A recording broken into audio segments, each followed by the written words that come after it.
Russell. Hello, everybody, and Merry Christmas from us here at Playing Board Games to you. And we're celebrating with our perfect Christmas dinner party. Yeah. Yeah, so we've each invited 5 guests to our Christmas dinner party, and we have those 5 guests here. Some of them have plus ones. Some of them have plus ones, yeah. None of mine do, because none of mine are, they have friends, they don't know people, they don't talk to people, they're just...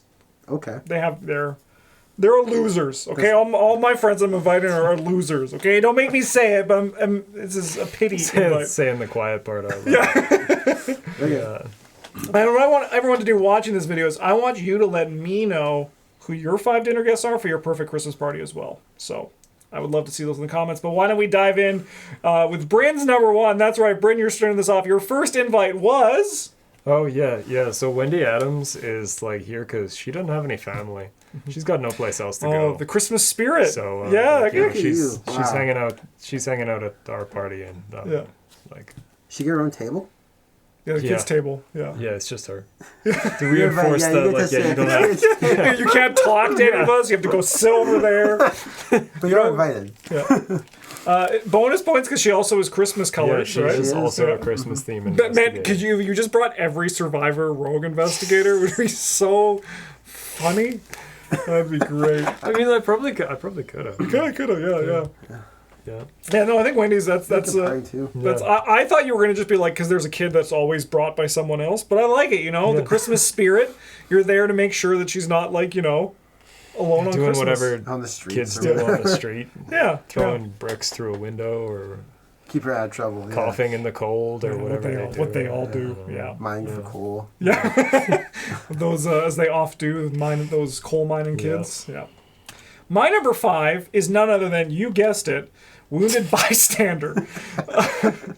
Yeah, okay. You know what? I think a very similar idea to... Are you gonna take him to the hospital? Or? No, he'll be fine. He's just had a bit too much. I think a very similar thing for Bryn. No, he just had too much to drink. He spilled on himself. You have some turkey and that'll patch that hole in your stomach right up. He also actually looks like me, so he's actually extended family. That was the major reason I invited him. Because he's a distant uncle, sucks to see what happened to him, but I'm sure he's going to be okay once the night's done. On the way over here? Or? Yeah. Just, dude, you're not looking too good, bud. How you doing there? Hey, can I take your coat? Oh, wow, is that some red wine? Is that hole in your stomach? No, I was shot on the way over. Oh, sit down. I know just who to call. Travis. Yeah. Your number 5 is... Oh yeah, Zoe. So yeah, we're having a big Christmas party. We got 6 people to feed. It's a multi-course meal. I'm gonna need some help with that. She's a chef. It's her specialty. Yeah. Yeah, she got that knife. That's for cooking things. Yeah. Yeah, I mean she is the chef. She is the chef. You can't have a Christmas dinner party without the dinner. Yeah, I mean it's nice because you actually pass the buck. You're like, I'm hosting, but you're cooking. Yeah, I should have invited Preston to pay for everything. Oh, that would have been great. But Preston, he wouldn't have paid for everything. He at least bring nice wine. Yeah, he shows up and you're like, if I had 100 hamburgers, I would definitely give you one. You have $100 million. Can I have one? Yeah. Can I have 100? He's like, no, I don't think so. This is why, if you're watching at home and you're trying to come up with your perfect Christmas party, go for Carson instead of Preston, because Carson will help you with everything. Actually, he's employed by you, so he has to. He doesn't get a choice. Yeah. Yeah. Huh. Yeah, I think Justin's first guest ran into Travis's first guest on the way. Is that my uncle's blood on the knife? It was an accident. Yeah. We all live in one neighborhood. We have 3 houses, and just Joey's just stabbing him. He's just hiding in the bushes. He's just I can't wait to see Justin. He's just keeps going. All right, Bryn, let's see. The doorbell rings. Ding dong. Let's see who it is. Oh yeah, we got Abigail Foreman. I like books. She seems like somebody who'd be fun to talk about books with until she gets all snobby about it. Do you think she's bringing those books to the party? Yeah, absolutely. She's 100%. gonna risk getting wine 100%. No, she's actually just not going to talk to anyone. Yeah, she's I brought the books just in case things die down a bit. Boring, so But she's already decided that it's going to be boring because none of us are highly educated. She's a library intern. I think she's also not highly educated. No, she is. She actually has 3 degrees. That makes sense. This is the best paying job she can get. I was gonna say, she's not making any money. Like, what do you think, like, the 4 experience translates to in real life? Like, if we're writing this, like, how does Bryn know Abigail Foreman? Like, what does the experience translate? She's been working at the library for a long time. It's just, it's the amount of time she's been working there. She's been interning there, too. That sucks. Yeah. Well, she's been interning while she's been getting her 3 degrees. Oh, okay. Yeah, it's a great invite. And, just when everyone else comes, like, don't worry about her. She'll entertain herself. Yeah, Russ. Yeah, I used to work on a university campus, so like that's probably Yeah, Yeah, that checks out. Not that I talk to anyone from those days anymore, really. All right.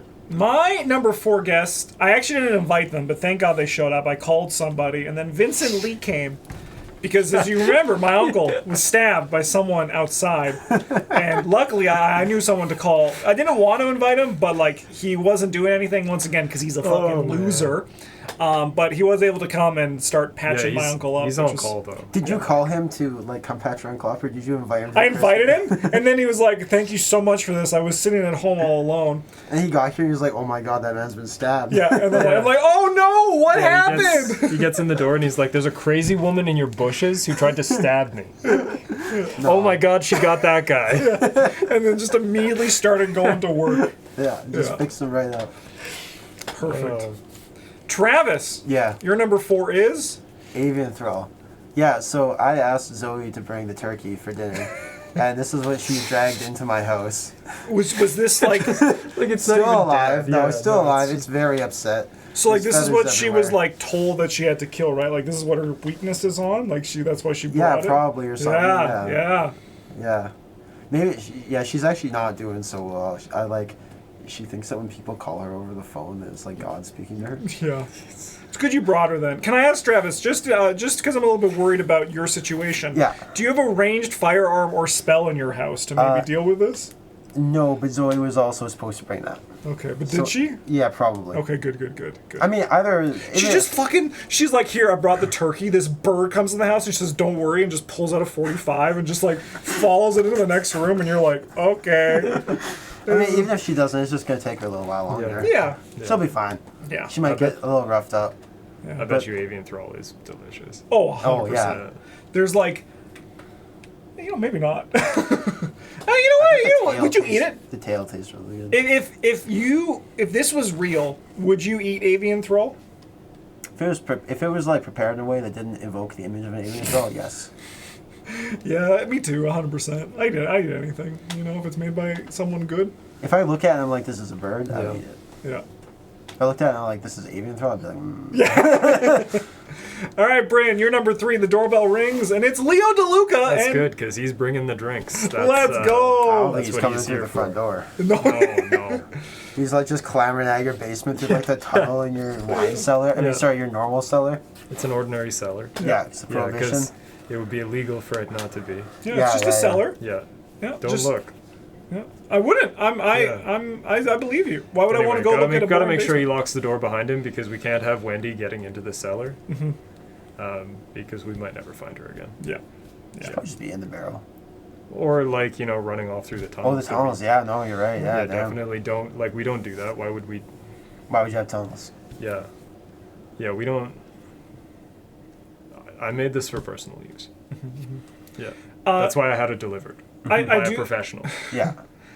I do love that, like, Wendy Adams is now even further isolated. It's like, it's actually like a form of like psychological torture at this point. You're like, no. Fine. She's 10. She can have some. Yeah. Just, like, not that much, probably. Yeah. It's okay. Yeah. It's the 20s. Nobody's supposed to be drinking. So what does it matter if she is? Yeah. Yeah, if it's equally illegal for all of us, then it's not more illegal. then it's not morally wrong for any of us, right? That's an interesting point. I'm curious to see what or a like judge not would morally say. worse.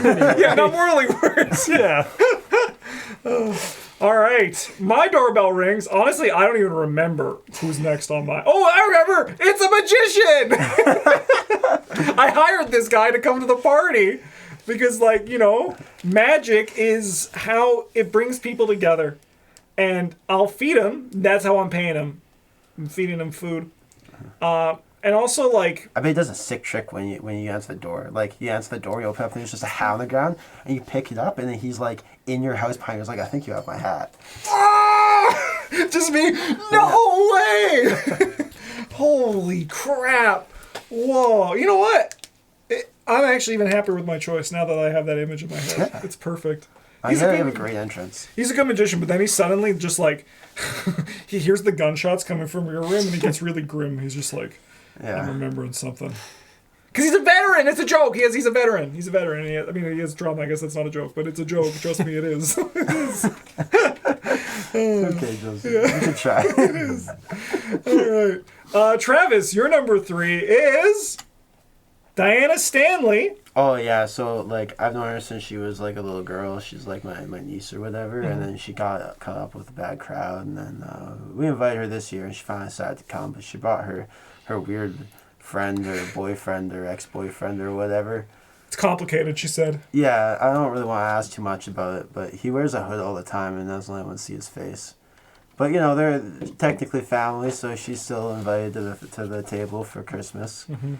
If we ever get to eat. She also has a knife for stabbing people, so she fits right in with my good friend Zoe. They get along and talk about things a lot. They compare knives. And a candle. She brought a candle. Is that weird? No, I mean, no, it's just from the table. Oh, okay. That's just your candle. It's fine. She just carries it around. It's her knife, but your candle. Yeah. Okay. Yeah, she's in the kitchen, and she's like, oh my god, is that an avian thrall? Seeing Zoe wrestling with it. Oh, did she bring the spell, maybe, to help with it? No, she just knows what it is. Oh, okay. Yeah. Oh, that's a little bit suspect. Did you know what it was? I thought it was a really weird turkey. Yeah. But she said avian thrall, and you were like, oh. And then the Wizard of the Order said, yes, it is a piece of Yog Sothoth. And you're like, oh. Like, yeah. Yeah, okay, cool. Yeah, all right. Might be visiting your part of Leo. Getting me through this. Yeah. All right, Bryn. Let's see who else is coming to your party. It's Chuck Fergus. Yeah, he's like the best. We're not actually family, but like we hang out all the time. He's, you call him and you're like, I've got a problem, and he's like, I got a shovel in a car. Where do I need to be? That's scary. And you're like, yeah. Yeah, I didn't actually kill anybody this time, so like we don't need the shovel. It is kind of nice that if my uncle you could just come get me. Make it, we can use Chuck to bury him. Yeah. My uncle doesn't make it. Yeah, no one will find him. Well, I mean, we kind of want to mark. I mean, I guess I call William York in that case. Yeah. Oh, that would have been a good bad news about my uncle. Blissfully naive. It's like, I got a shovel in the car. And you're like, why do you always offer to bring a shovel? Yeah. Why would we need that? I just need you to drive me somewhere. Yeah, but he's just, he's a reliable sort. You can count on him for anything. Yeah, definitely. Anything at all. Yeah. Like anything. Bryn's a scary party, but yours is also scary. How's mine? Let's see who comes up next to kind of gauge what's up. Oh yeah, it's a nihilistic stargazer. So, Russ, did you hear someone get home? Bye. Russell.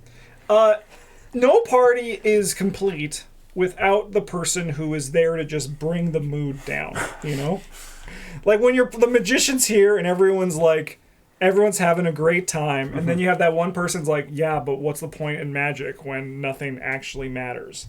And then everyone's like, yeah, good point. It humbles us. And like Vincent Lee's working over my uncle, and he's like, he's probably not going to make it. And Vincent Lee is like, don't tell him that. So that's why I wanted to bring this guy, because nihilism makes Christmas. Yeah, right? I mean that's fair. It's not really Christmas without somebody being there who's a sad drunk. Yeah, exactly.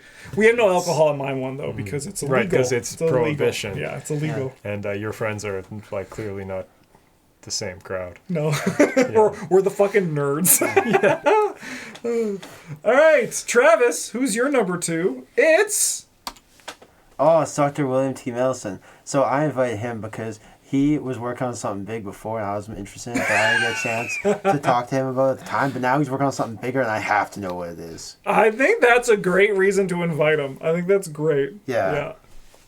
Yeah, he's just here to one-up Zoe with she's like, roast avian thrall? And he's like, 2 roast avian thralls. It's bigger. I was working on this. Yeah. No, I'm just excited to hear what's going on in his life, what kind of new things gotta he's catch working up. on. Yeah, no, he's like a relatively normal person. He works at Miskatonic University on some kind of thing. No one really knows what it is, but he's always working on it, and he seems excited. So I love the whole relatively normal person as you look over to the house next door where all this shit's going down. It's like, normal Christmas with a normal guy, just nice and normal. as opposed to my part, where he's always wrestling with the avian throw. No, the avian throw's dead at this point. And, she got it. She's got it? Yeah, okay. She took her time. Yeah, she took her time. Yeah. Give it just nice and normal. We're cutting off. Yeah, we're actually going on supper. Yeah. I noticed you guys didn't bring any food to your parties. So, like, the bathtub gin has caloric value. Not really. Yeah, it does. Not. I brought entertainment, though. I bring food, but there's a magician who's like, I thought you were going to pay me with food, and I was like, yeah, about that. No. Sorry. No, I was hoping you could, like, conjure or something. Yeah, I thought you could, like, make a magic turkey, and he's like, what the fuck do you think? What the fuck do you think I am? All right. This is some kind of joke to you? Yeah. It's a serious profession. I'm a magician. I do illusions. Bryn, your last dinner guest is... Oh, yeah, we got Winifred Habermock. She's like, the favorite cousin who's got all the cool stories because, like, she's flying planes across the Atlantic, like, doing all kinds of cool stuff. Let me tell you about the giant penguins in Antarctica. Yeah. I killed And someone. not the sugar. I crashed and killed someone. I've eaten human. I watched 7 people die. Yeah. I was the only one who made it out. There was a big ramp, you see. There was this huge ramp. Yeah, anyway, she's brought her long-term partner who, every time she shows up, Grandma's like, oh, they're such good friends. Like, yeah, Grandma. Yeah, they are. Grandma, you gotta get with it. You gotta get with it, Grandma. That's right. Yeah. Anyway, Well, someone's got to repair a plane. Yeah. Let's not. It is true. They actually they Let's do not ask questions about that. That's not. So is she like her employee or like her work partner? Or... When around grandma, yes. Around Grandma, yeah. Yeah. All Because right. it would probably kill her. Yeah. Honestly. Yeah. And she doesn't have much left. This might be her last Christmas. So who would you invite to your party for Well, the last guest? a Christmas isn't complete. A Christmas party is not complete without a swarm of rats. Oh, you did bring dinner. I did. No. Honestly, I actually haven't cleaned for a while. Me and my roommate, the nihilistic stargazer, aren't doing too good. So this is just what Dexter turned the dinner into after Justin asked him to conjure a turkey. Yeah. He's like, I'll show you magic, and then just a swarm of rats came out of the fucking cloche that he You're like, pulled up. that's very impressive. Yeah. I mean, I just don't think Christmas is complete without a swarm of rats. Right? I think that's just... We all have our traditions, and this one's mine. So you have to respect that. Does Julie know about Yeah, she does. She hates it. She hates it. She absolutely hates I it. bet you Russell loves It's just one of those things that you guys disagree on, but you do for each other. Yeah. She, her thing is that she has the toilet paper roll going backwards, and I bring a swarm of rats into the house every That's very Christmas. fair. No, it seems Yeah, like we all have to make sacrifices. That's what marriage Well, you have to is. put up with it every day of the year. She just has to do it for one. Exactly. Well, they stay around for a while. It's like a few weeks. It's really thing. tough to get rid of them, yeah. Russell's not super good at that. No. No, these are my special swarm of rats. They do not get eaten. They are my friends. Have you seen the movie Willard? You should see the movie Willard. It'll explain it all. Is it because Russell can't, like, fight them? Russ is actually really good at killing. I've never seen a cat more efficient. We'd let him out in the backyard on a leash and be like, that's a dead mouse in my mouth. And we were like, how the fuck is he doing this? Like, what the hell? Anyways, we have one more guest to show up on Travis's list. Oh, I remember who it is. Yes. I don't. Okay. It is... Oh, it's the Initiative Dagon. Yeah, this is my, like, really weird, like... Not actually my cousin by blood, but like, like my... Cousin twice removed? Yeah, or whatever the actual relation there is. She moved away to some place on the coast, and we haven't seen her a couple of years, and she comes back. She look a little different, but, she's happy to eat. I'm sure she's okay. She's happy a nice warm meal. She's just, like, out here. I'm sure there's nothing suspect or scary happening. Yeah. It's just normal. Yeah, she is normal. Yeah, it's just normal. She's like a integral piece of the Christmas time drama this year, where Diana Stanley walks in on her making out with her Wizard of the Orient. It's like a whole fucking thing. Oh, that would be some good. Yeah. Anyway, this is... shoulder. You want me to stab them? And William T. Mills is like, I gotta go. Like, My holding and you stabbing? Or No, you haven't told me what the thing you're working on yet. No, but he's like, oh no, Christmas is ruined. Oh, anyways, those are each of our perfect ARKHAM Christmas dinner parties. And again, I want to know what yours were, because if there's a swarm of rats, you and I got to start a newsletter together, because we're cut from the same cloth. In the meantime, thanks for watching. In a few days, we're going to be having all of our Christmas tier lists coming out. I know people look forward to that each year. So buckle up, get ready for those. But in the meantime, have a great one. Thanks for watching. And as always, a GG's.